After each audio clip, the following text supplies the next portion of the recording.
वालेकुम अस्सलाम वरहमतुल्लाहि वबरकातुहू। अल्लाह रब्बुल आलमीन खैर वाफियत में रखे। सवाल वाक़यातन बड़ा ही अजीब है और इसी से अंदाज़ा होता है कि मुख्तलिफ इलाक़ों में मुख्तलिफ किस्म की चीज़ें ईजाद कर ली गई हैं जिनका शरीयत इस्लामिया से कोई ताल्लुक़ नहीं है।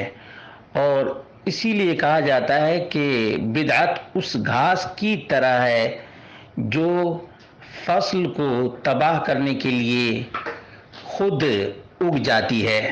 बिदअत खुदरो घास फूस की तरह है जिसकी कोई असास और बुनियाद नहीं और न ज़रूरत होती है। सवाल ये था कि बच्चे और बच्चियां एतिकाफ करते हैं, उनके नाना और नानी को खबर होती है तो कपड़े लेकर आते हैं और एक रस्म सी बना दी गई है। तो क्या ये शरअन दुरुस्त है? उसका जवाब ये है कि नहीं, शरई नुक्ते नज़र से ये बिल्कुल दुरुस्त और सही नहीं है। इसलिए ऐसे लोगों को अल्लाह रब्बुल आलमीन ही के लिए खालिस इबादत और बंदगी करनी चाहिए जो एतिकाफ करते हैं, जो एतिकाफ करते हैं। अब ये नहीं मालूम है कि ये घर में एतिकाफ करते हैं या मस्जिद में एतिकाफ करते हैं।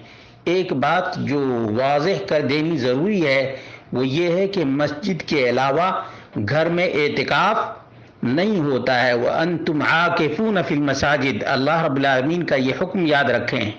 इसलिए अगर कोई घर में एतिकाफ करता है या घर में कोई एतिकाफ करती है तो ये दुरुस्त नहीं है, ये खिलाफ कुरान भी है और खिलाफ सुन्नत मुस्तफ़ा भी है।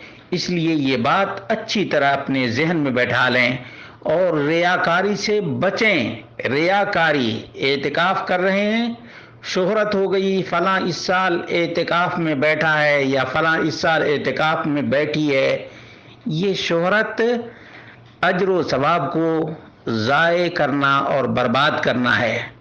अल्लाह रब्बुल आलमीन क़यामत के दिन कहेगा, जिसको दिखाने के लिए, जिसको सुनाने के लिए और जिसको अपनी इबादत का ढढोरा पीटने के लिए बताया है, उसी से उसका अज्र ले ले। मेरे लिए किया होता तो मेरे पास तेरे लिए अज्र होता, लेकिन तूने ये काम दिखावा के लिए किया है, इसलिए मेरे पास तेरे लिए कोई अज्र नहीं है। यानी दुनिया में एक आदमी एतिकाफ करे, मेहनत करे और मेहनत पूरी की पूरी ज़ाय हो जाए, ये कितना बड़ा खसारा है, बहुत बड़ा खसारा है। इसलिए ढोंढोरा पीटने से बचना चाहिए और ये रस्म व रिवाज से इज्तिनाब करना चाहिए।